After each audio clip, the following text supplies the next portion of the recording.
Alright, so handheld function working.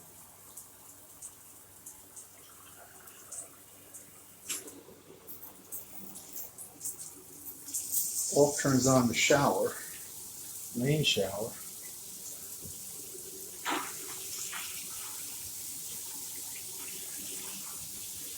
I moved this wherever. I don't understand.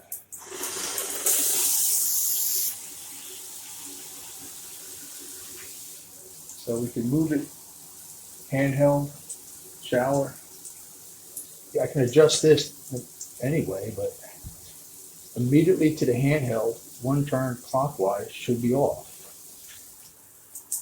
Handheld, one turn clockwise is not off. It's a mixture of,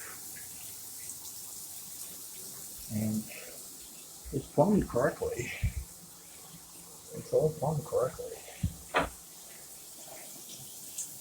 There's no way to adjust it. Anyhow, it all works, but the controls don't work.